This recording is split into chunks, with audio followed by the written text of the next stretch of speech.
바리새인은 분리된 자 이런 뜻입니다. 그들은 율법을 철저하게 지키면서 모든 부정한 것들로부터 철저하게 분리되어 나온 사람들입니다. 바리새인들은 사두개파, 에세네파와 함께 유대교의 3대 종파 중 하나입니다. 그들은 회당 조직을 통해서 유대 사회에 막대한 영향력을 행사하고 있었습니다. 그러니 예수님께서는 그들의 겉다르고 속다른 생활을 신랄하게 비판하셨습니다. 바리새인들과 율법 교사들의 외식에 화가 있을 것이라고 6번이나 말씀하셨습니다.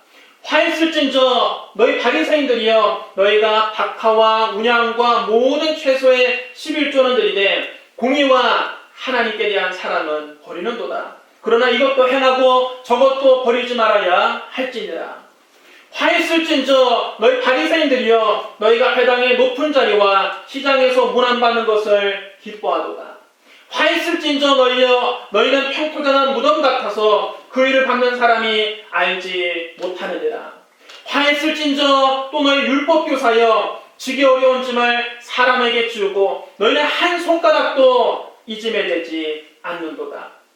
화 있을진저 너희는 선지자들의 무덤을 만드는도다. 그들을 죽인 자도 너희들의 조상들이니라.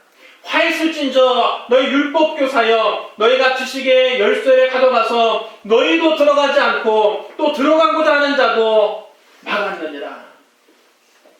예수님은 종교 지도자들의 추악한 민낯을 백성들 앞에서 낱낱이 공개했습니다. 백성들은 그 예수님의 말씀을 듣고 환호했습니다. 지금까지 예수님처럼 담대하게 종교 지도자들의 위선을 책망한 분은 없었습니다.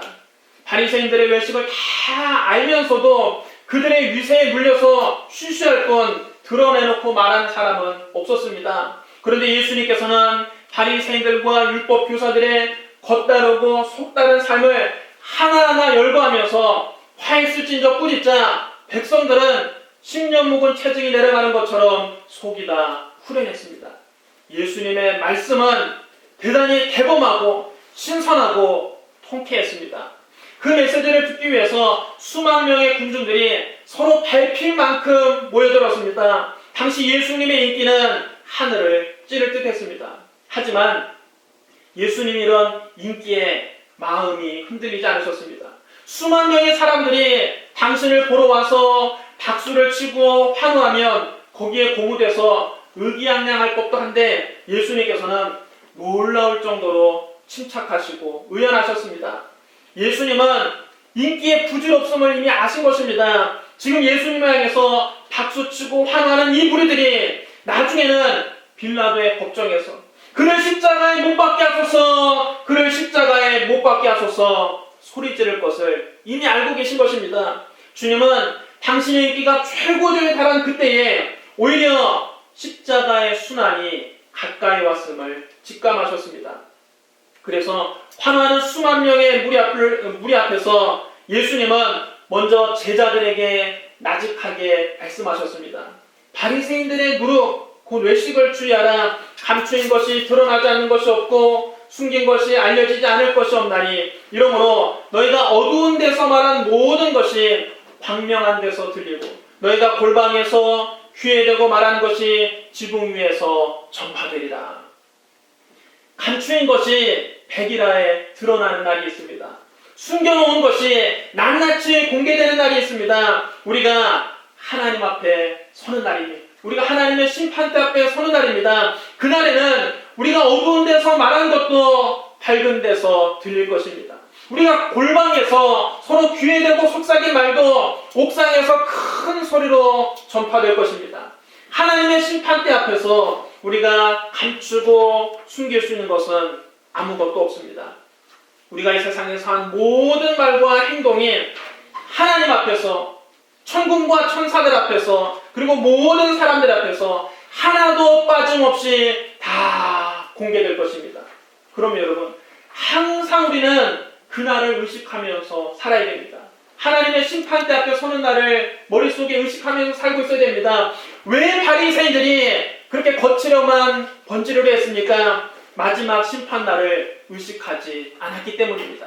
하나님 앞에 서는 날을 의식하지 않았기 때문입니다. 하나님의 심판대 앞에서 자기들의 생각과 말과 행동이 낱낱이 드러날 것을 의식하지 않았기 때문에 그들은 사람들 앞에서는 거룩한 척, 의로운 척 살았지만 속에서는 온갖 악행을 일삼았던 것입니다.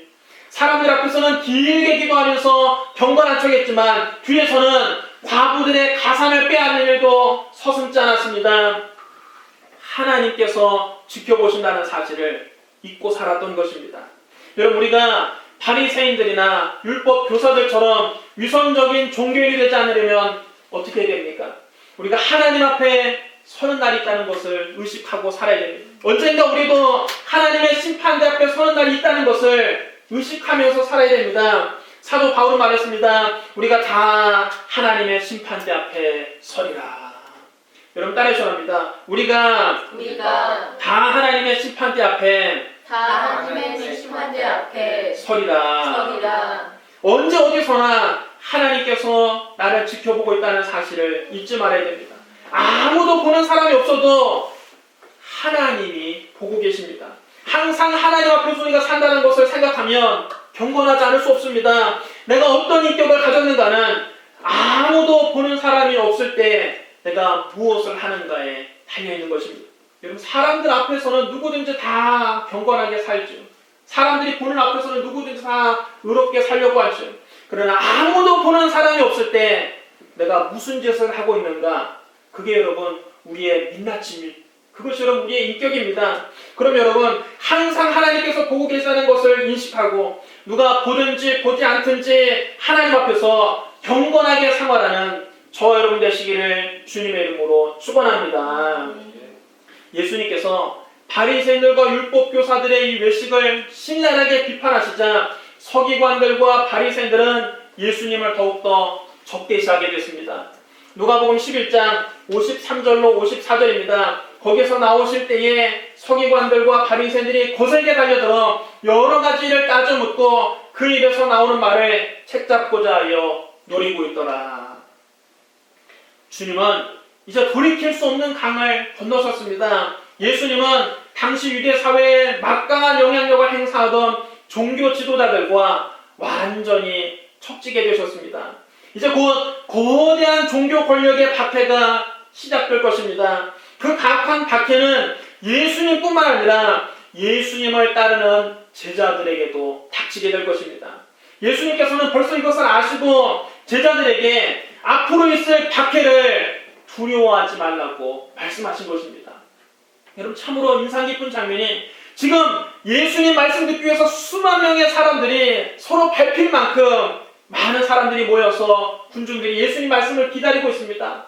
근데 예수님은 그렇게 환호하는 백성들 앞에서 당신의 인기를 위해서 말씀하신 것이 아니라 제자들의 앞날을 걱정하시면서 앞으로 박해가 닥칠 것이니 그 박해를 두려워하지 말라고 말씀하십니다.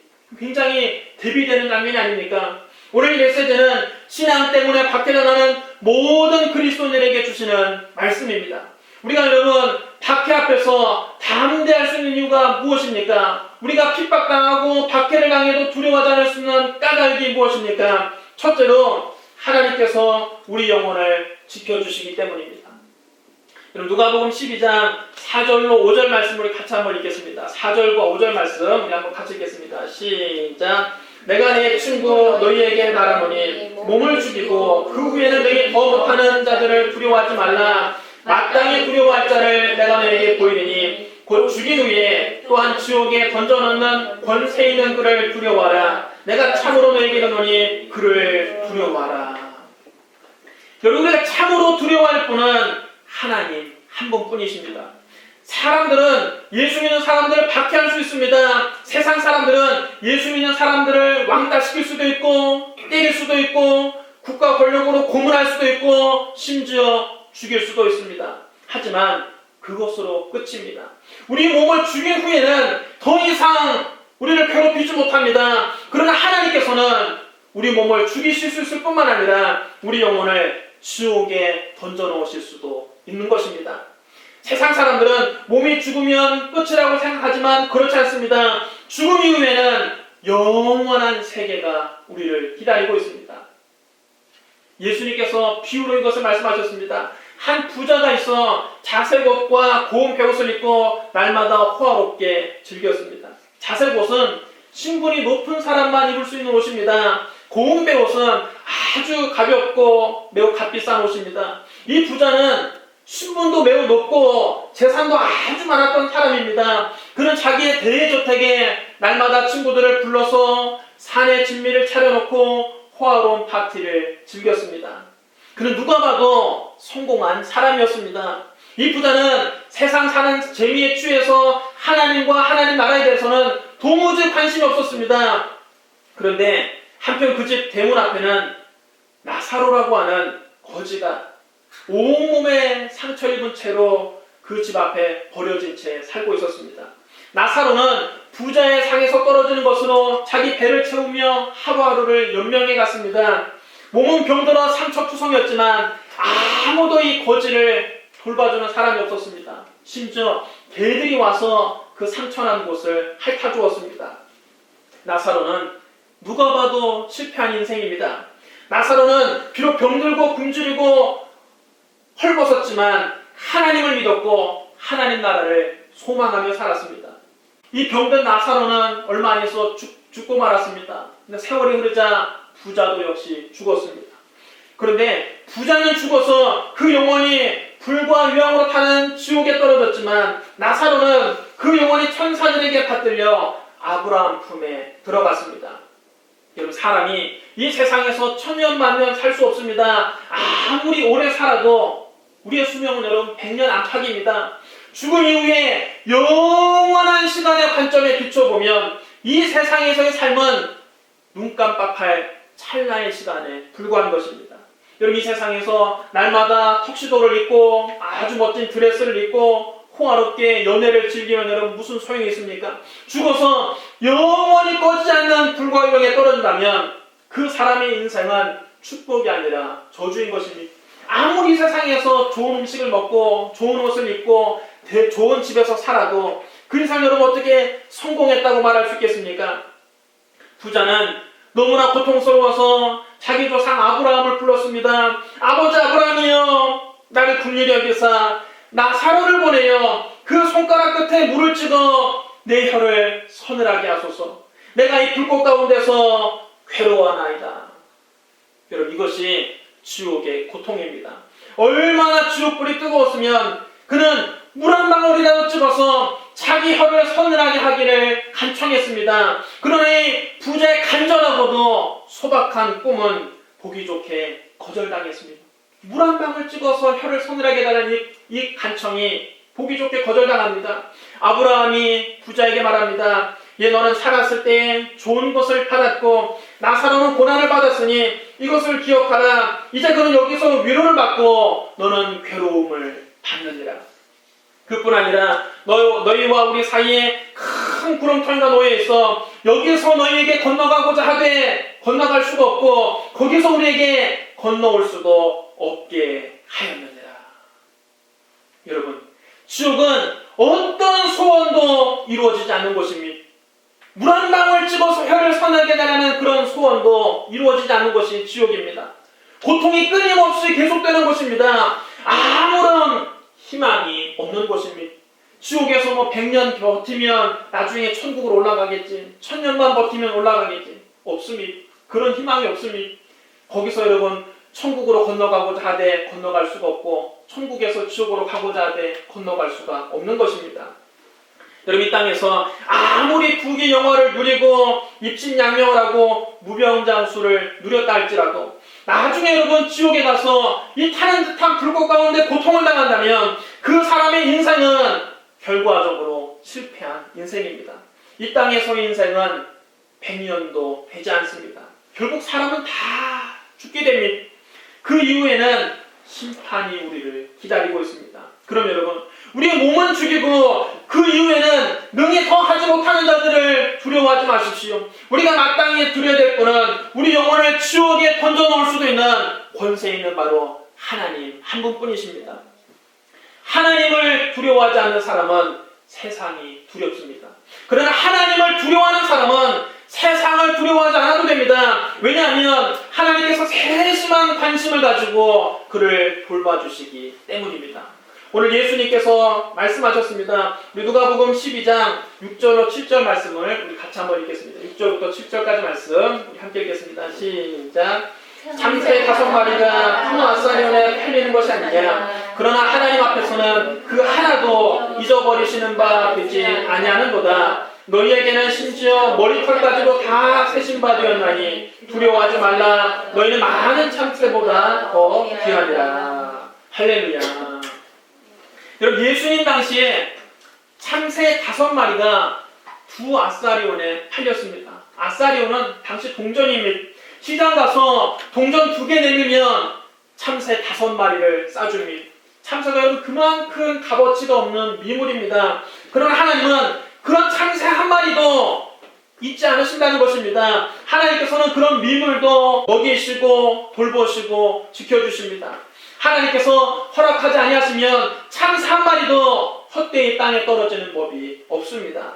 우리는 예수님 안에서 하나님의 자녀가 되었습니다. 여러분, 우리의 가치는 이 참새 한 마리와는 비교할 수도 없습니다. 하찮은 참새 한 마리도 하나님께서 그렇게 먹이시고 지키시고 돌보시는데 하물며 여러분 우리는 얼마나 소중하게 보살펴 주시겠습니까? 여러분, 예수님은 하나님께서 우리의 머리털까지도 다 일일이 세고 계신다고 말씀하십니다. 여러분 자신의 머리카락이 몇 개인지 아십니까? 여러분, 머리카락 몇 개인지 아는 사람이 한 사람도 없을 것입니다. 정상인의 여러분 머리카락은 약 10만 개 가량이라고 합니다. 하루에 그 10만 개가 늘 유지되는 것이 아니라 머리를 감을 때도 빠지고 머리를 빗을 때도 빠져서 하루에 한 80개에서 100개 정도는 빠지고 도로 또 그만큼씩 납니다. 그런 여러분, 매일매일 바뀌는 그 머리카락 개수를 일일이 세고 있을 사람 여러분 누가 있습니까? 그런데 하나님이 저와 여러분의 머리카락 개수까지도 다 세고 계신다는 것입니다. 나도 모르는 내 머리털 수를 하나님이 알고 계십니다. 여러분, 이게 무슨 뜻입니까? 하나님은 나보다 나를 더 잘 아신다는 것입니다. 하나님이 내 사정을 나보다 더 잘 아십니다. 하나님께서 나보다 나를 더 소중하게 생각하십니다. 하나님이 나보다 나를 더 아끼십니다. 그럼 여러분, 우리는 세상을 두려워할 필요가 없습니다. 박해를 두려워할 필요가 없습니다. 천지와 만물을 지으시고 다스리시는 하나님께서 이처럼 세심한 관심을 가지고 저와 여러분을 돌보시는데 무엇을 염려합니까? 하나님께서 여러분보다 여러분 사정을 더 잘 아시고 여러분보다 여러분을 더 아끼시고 여러분보다 여러분을 더 사랑하신다는 사실을 절대로 잊지 마시기를 주님의 이름으로 축원합니다. 그럼 여러분, 어떤 환경에서도 하나님을 바라보고 하나님을 의지하고 담대하시기를 주님의 이름으로 축복합니다. 둘째로 여러분, 우리가 박해를 두려워하지 않을 수 있는 이유는 예수님께서 우리를 인정해 주시기 때문입니다. 예수님께서는 우리를 친구라고 불러주셨습니다. 여러분, 누가복음 12장 4절을 한번 주의 깊게 보십시오. 4절의 상반절 여러분 주의 깊게 보십시오. 내가 내 친구 너희에게 말하노니. 여러분 따라하셔야 합니다. 내가 내 친구 너희에게 말하노니.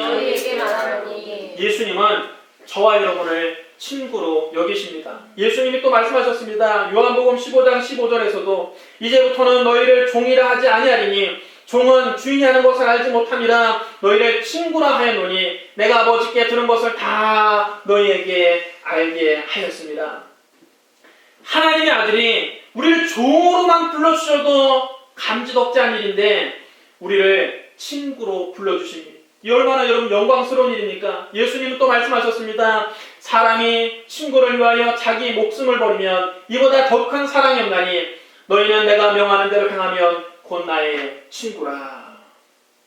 사람이 자기 친구를 위해서 목숨을 버릴 수 있다면 그보다 여러분 더 큰 우정이 어디 있습니까? 그보다 더 큰 사랑이 어디 있습니까? 그런데 예수님은 말씀만 우리에게 이렇게 하신 것이 아니라 실제로 우리를 위해서 십자가에서 당신의 목숨을 버리셨습니다. 성경은 예수님의 십자가 죽음의 의미를 이렇게 말씀합니다. 그는 실로 우리의 질고를 지고 우리의 슬픔을 당하였거늘 우리는 생각하기를 그는 징벌을 받아 하나님께 맞으며 고난을 당한다 하였노라. 그가 찔림은 우리의 허물 때문이요 그가 상함은 우리의 죄악 때문이라. 그가 징계를 받음으로 우리는 평화를 누리고 그가 채찍에 맞음으로 우리는 나음을 받았도다. 우리는 다 양같아서 그릇 행하여 각기 책임을 갖거늘 여호와께서는 우리 모두의 죄악을 그에게 담당시키셨도다. 예수님은 우리의 모든 죄를 대신 짊어지고 십자가에서 피 흘려 죽으심으로 우리의 모든 죄값을 대신 다 갚아주셨습니다. 하나님과 원수되었던 우리를 하나님과 화해시키시고 평화를 누리게 하셨습니다. 예수님께서 머리부터 발끝까지 채찍에 맞으심으로 우리의 머리부터 발끝까지 모든 질병을 깨끗이 낫게 하셨습니다. 예수님께서 우리의 모든 죄악을 감당하셨기 때문에 이제는 누구든지 그를 믿으면 멸망하지 않고 영생을 얻습니다. 주님은 우리에게 십자가에서 물과 피를 다 쏟으시는 그런 사랑을 보여주셨는데 여러분 우리가 어떻게 그 사랑을 배신할 수 있습니까? 예수님은 우리를 위해서 당신의 목숨을 아낌없이 버리셨습니다. 온몸을 갈기갈기 찢기시고 온몸에 피를 흘리시면서 피와 물을 다 쏟으시면서 저와 여러분을 사랑하셨습니다. 그런 주님을 여러분 우리가 어떻게 쉽게 배신할 수 있습니까? 그 놀라운 사랑을 어떻게 잊을 수 있습니까? 유혹과 핍박이 몰려와도 주님을 섬기는 우리의 마음은 변할 수 없는 겁니다. 어떤 유혹이 와도 예수 그리스도를 버려서는 안 됩니다. 어떤 박해가 와도 예수 그리스도를 모른다고 부인해서는 안 됩니다. 어떤 상황에서도 예수 그리스도 그 이름을 꼭 붙잡아야 됩니다. 누가복음 12장 8절부터 9절 말씀 우리 한번 같이 읽겠습니다. 8절부터 9절 말씀 우리 함께 읽겠습니다. 시작. 내가 또한 너희에게 말하노니 누구든지 사람 앞에서 나를 시인하면 인자도 하나님의 사자들 앞에서 그를 시인할 것이요 사람 앞에서 나를 부인하는 자는 하나님의 사자들 앞에서 부인을 당하리라. 우리는 장차 다 하나님의 심판대 앞에 서야 합니다. 우리가 이 세상에서 박해가 두려워서 예수 그리스도를 모른다고 부인하면 나중에 하나님의 심판대 앞에 섰을 때 예수님께서도 우리를 모른다고 부인하실 것입니다. 그러나 우리가 이 세상에서 모진 박해를 받는다 할지라도 끝까지 예수님을 믿는다고 고백하고 우리의 믿음을 시인하면 장차 우리가 하나님의 심판대 앞에 섰을 때 주님께서도 내가 너희를 안다. 내가 너희를 너무나 잘 알지. 너희는 나의 친구다 인정을 해 주신다는 것입니다. 여러분 엊그제 미국 오리건주의 한 대학에서 정말 가슴 아픈 총기 난사 사건이 발생했습니다. 범인은 수업 중이던 교실에 들어가서 학생들을 일일이 세워놓고 그들의 종교를 물어보고 기독교인만 머리에 총을 쐈다고 합니다. 범인은 희생자들에게 너희는 크리스천이기 때문에 너희 하나님을 꼭 만나게 될 것이다 말하면서 그 머리에 총을 쐈다는 것입니다. 이 범인의 총격에 9명이 숨졌습니다. 부상자 7명 중 3명은 지금 중태입니다. 범인이 머리에 총을 겨루고 너는 크리스천이냐? 너는 예수 믿는 사람이냐? 물을 때 얼마나 여러분 무서웠겠습니까? 그럼에도 불구하고 희생자들은 그리스도를 부인하지 않았습니다. 그들은 당당하게 나는 크리스천이라고 말하고 순교했습니다. 여러분 이런 위기의 순간에 나는 크리스천이라고 말할 수 있는 것은 진정한 믿음 없이는 할 수 없는 것입니다. 인간적인 용기로는 여러분 어떻게 그렇게 말을 할 수 있겠습니까?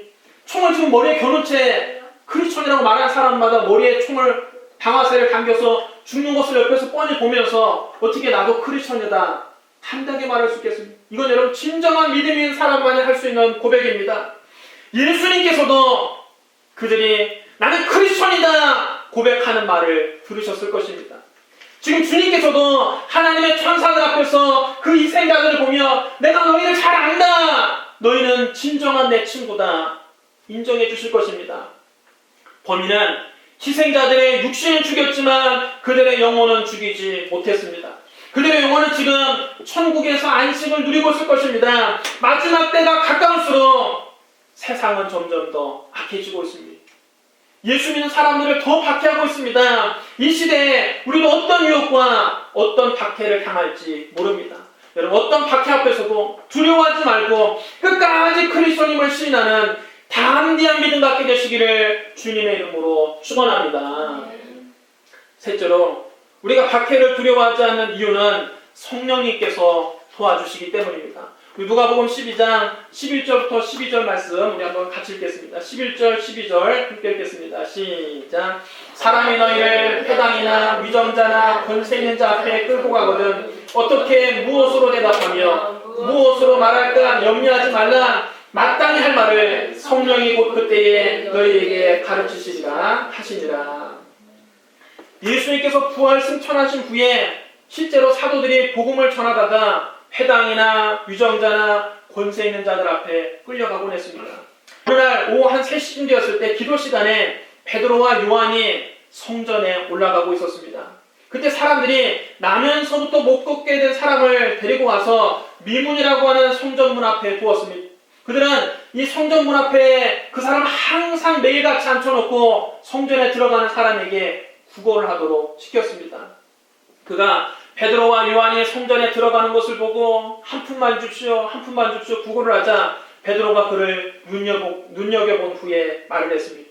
너는 우리를 똑바로 보라. 그 못 걷는 사람이 도대체 무엇을 얻을 수 있을까? 베드로와 요한을 많이 쳐다보았습니다. 저 사람들이 나에게 뭘 주려고 저렇게 나를 부르는가? 금전을 주려고 그러는가? 은전을 주려고 하는가?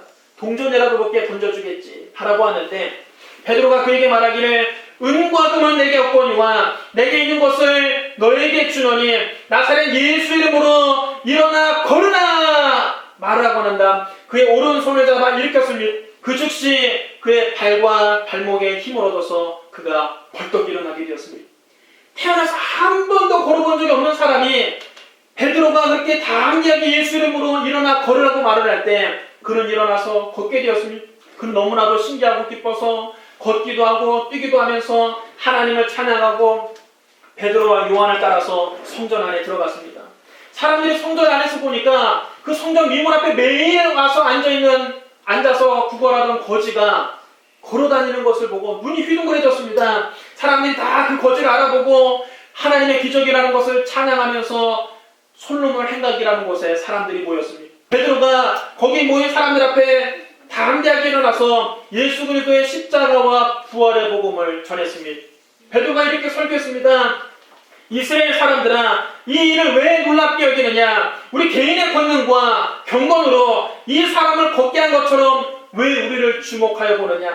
아브라함과 이삭과 야곱의 하나님, 곧 우리 조상의 하나님이 그의 종 예수를 영화롭게 하셨느니라. 너희가 그를 넘겨주고 빌라도가 놓아주기로 결의한 것을 너희가 그 앞에서 거부하였으니 너희가 거룩하고 의로운 일을 거부하고 도리어 살인한 사람을 놓아주기를 구하여 생명의 주를 죽였도다. 그러나 하나님이 죽은 자 가운데서 그를 살리셨으니 우리가 이 일의 증인이라. 그 이름을 믿음으로 그 이름이 너희가 보고하는 이 사람을 성하게 하였나니 예수로 말미암아 믿음이 너희 모든 사람 앞에서 이같이 완전하게 낫게 하셨느니라. 할렐루야. 베드로와 요한의 권능으로 고친 것이 아니라는 것입니다. 그들이 무슨 특별한 능력이 있고 초능력이 있어서 나면서도 못 걷게 된 사람을 걷게 하는 것이 아니라 유대인들이 십자가에 못 박아 죽인 그 예수님, 그러나 죽음을 이기고 다시 살아나신 그 예수님이 그 예수의 이름으로 이 못 걷는 사람이 걷게 되었다는 것입니다. 베드로가 이렇게 설교하고 있는데 대제사장들과 성전 경비대장과 사두개인들이 몰려왔습니다. 그들은 베드로와 요한이 이 부활의 복음을 전하는 것을 보고 격분해서 그들을 붙잡았습니다. 그러나 날이 저물었기 때문에 다음날까지 오게 가두어 두었습니다. 그런데 사도들이 말을 듣고 그날 믿는 사람들이 많아서 그날 하루에만 5,000명이나 되는 사람이 회개하고 예수를 믿게 되었습니다. 십자가의 복음을 전했는데 부활하신 그 예수님을 전했더니 그 사람들이 5,000명이 회개하고 주님께로 돌아왔습니다. 이튿날 관리들과 장로들과 서기관들이 다 예루살렘에 모였는데 대제사장 안나스와 가야바와 요한과 알렉산더와 대제사장의 문중이 다 그 자리에 참석했습니다. 공회가 열린 것입니다. 베드로와 요한을 재판하기 위해서 공회가 열렸는데 여러분 그 공회가 어떤 것입니까? 예수님을 십자가에 못 박아 죽이기로 결의한 것입니다. 여러분 여기 대제사장 안나스와 가야바가 예수님을 신문했던 바로 그 대제사장들입니다. 그들이 사도들을 그 한가운데 세워놓고 물었습니다. 너희가 무슨 권세와 누구의 이름으로 이 일을 행하였느냐?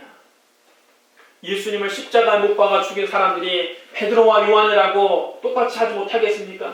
그러나 베드로는 그때 성령에 충만해서 그들 앞에서 담대하게 얘기했습니다. 백성의 관리들과 장로들아, 만약 병자에게 행한 착한 일에 대하여 이 사람이 어떻게 구원을 받았느냐고 오늘 우리에게 질문한다면, 너희와 모든 이스라엘 백성들은 알라, 너희가 십자가에 못 박고 하나님이 죽은 자 가운데서 살리신 나사렛 예수 그리스도의 이름으로 이 사람이 건강하게 되어 우리 앞에 섰느니라. 이 예수는 너희 건축자들이 버린 돌로서 진모퉁이의 머릿돌이 되셨느니라. 다른 이로서는 구원을 받을 수 없나니 천하 사람 중에 구원을 받을 만한 다른 이름을 우리에게 주신 일이 없음이니라. 할렐루야. 베드로와 요한은 그 서슬퍼런 대제사장들과 관리들과 장로들 앞에서 십자가에서 죽으시고 부활하신 예수 그리스도를 증거했습니다. 그들은 베드로와 요한이 본래 학문이 없는 무식한 사람들인 줄 알았는데 이렇게 담대하게 말하는 것을 보고 깜짝 놀랐습니다. 너무나 논리가 정연하고 반박할 수 없는 명쾌한 그들의 설교를 듣고 그들이 도대체 이 사람들이 어디서 저런 학문을 얻었을까? 어디서 저런 말을 배웠을까? 의아하게 생각했습니다.